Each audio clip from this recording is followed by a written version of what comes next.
मी आशा वर्मा। कार्ला गावातील शिवमंदिराचा 14वा वर्धापन दिन मोठ्या उत्साहात साजरा करण्यात आला। यावेळी रुद्र अभिषेक ह.भ.प.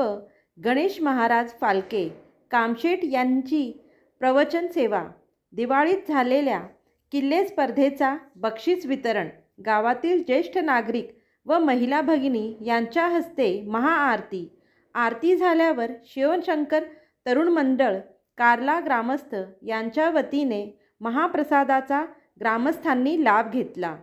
कार्ला गावातील श्री विठ्ठल रुक्माई भजनी मंडळाच्या वतीने हरी जागरण करत कार्यक्रमाची सांगता करण्यात आली। पाहूया या कार्यक्रमाचा स्पेशल रिपोर्ट।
पंढरीनाथ महाराज की जय, माऊली ज्ञानेश्वर महाराज की जय।